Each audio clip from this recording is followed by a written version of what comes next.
भारत में उठ रहे हर मुद्दे पर पाकिस्तान और चीन जैसे देशों का बयान तो आता ही रहता है और इन देशों के साथ तुर्की भी भारत पर वार करने से कभी चूकता नहीं। लेकिन कुछ दिनों से तुर्की का भारत के लिए बेहद नम्र व्यवहार देखने को मिल रहा है। वह तुर्की जो कश्मीर मुद्दे पर निशाना लगाने में कभी चूकता नहीं था, वही तुर्की आज अचानक भारत के आगे घुटने टेक सर झुकाए बैठा है। तो चलिए बिना देरी किए आज के इस मुद्दे को आगे बढ़ाते हैं और आपको बताते हैं कि तुर्की के इस शांत व्यवहार का माजरा क्या है। तुर्की इस समय अपने सबसे बुरे दौर से गुजर रहा है तथा उसकी आर्थिक स्थिति में भी एक बुरा सैलाब सा आ गया है। परिस्थितियां इतनी बिगड़ चुकी हैं कि तुर्की का नाम फाइनेंशियल एक्शन टास्क फोर्स यानी FATF की ग्रे लिस्ट में शामिल कर दिया गया है। दुनिया भर के कई देशों ने पाकिस्तान की तरह तुर्की को भी उधेड़ कर रख दिया है। अब तुर्की कश्मीर मुद्दे में कुछ नहीं बोलना चाहता। एक इटालियन वेबसाइट के राजनीतिक विशेषज्ञ ने बताया कि बीते दिनों पाकिस्तानी राष्ट्रपति की मेज़बानी वाले कार्यक्रम में तुर्की के राष्ट्रपति ने कश्मीर के मुद्दे पर पाकिस्तान का कोई पक्ष नहीं लिया। यहाँ तक कि तुर्की अब उन इस्लामिक देशों से भी रिश्ता बनाना चाहता है जिनके संबंध भारत के साथ बेहद मजबूत हैं। इसके साथ ही तुर्की इजिप्ट, सऊदी अरब जैसे शक्तिशाली देशों से भी अपने अच्छे व्यवहार बनाने के प्रयास में लगा है। आपको बता दें कि तुर्की भारत के कूटनीतिक और राजनीतिक दबाव के कारण भारत के खिलाफ ऐसा किसी भी प्रकार का गलत कदम नहीं उठाना चाहता जिससे तुर्की को आर्थिक नुकसान पहुंचे। तुर्की का भारत के प्रति झुकाव के पीछे साइप्रस और अर्मेनिया की अहम भूमिका है। ऐसा इसलिए है क्योंकि तुर्की का अर्मेनिया तथा साइप्रस के साथ अच्छे संबंध नहीं है और भारत की इन देशों से अच्छी दोस्ती होने के नाते भारत तुर्की को अपने सामने झुकने पर मजबूर करता है।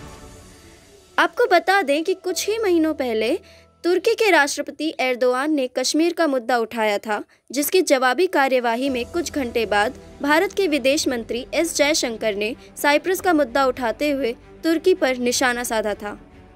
दरअसल ऐसा है कि आज से कुछ वर्ष पहले तुर्की ने साइप्रस के एक बड़े हिस्से पर कब्जा जमा लिया था और तुर्की UN के कई प्रस्ताव को ठुकरा भी चुका है। हालांकि इससे पहले 2019 में तुर्की के राष्ट्रपति ने कश्मीर पर मुद्दा उठाया था और भारत के खिलाफ बयानबाजी भी की थी। हैरान कर देने वाली बात यह है कि उसी वक्त भारत के प्रधानमंत्री मोदी तथा साइप्रस के राष्ट्रपति के बीच एक बैठक हुई थी जिसमें साइप्रस की स्वतंत्रता और एकता के बारे में चर्चा की गई थी, जो कि तुर्की के लिए बड़ा घातक वार था। यह वह पहला कारण है जिसकी वजह से तुर्की भारत के प्रति किसी भी प्रकार की दुश्मनी मोल नहीं लेना चाहता। अब बात करते हैं दूसरी बड़ी वजह की जो तुर्की को भारत के सामने घुटने टेकने पर मजबूर करता है। दरअसल अर्मेनिया और अजरबैजान के बीच चल रहे सीमा विवाद पर पाकिस्तान और तुर्की ने अजरबैजान का पक्ष लिया, जो कि भारत और अर्मेनिया के गहरे रिश्ते का बहुत बड़ा कारण बना।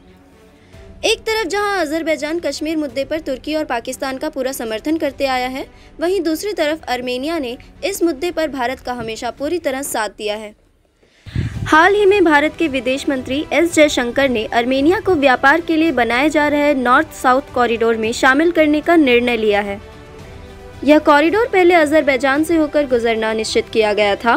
बात यह है कि नॉर्थ साउथ कॉरिडोर के जरिए भारत आसानी से यूरोपियन बाजार तक पहुंच सकता है।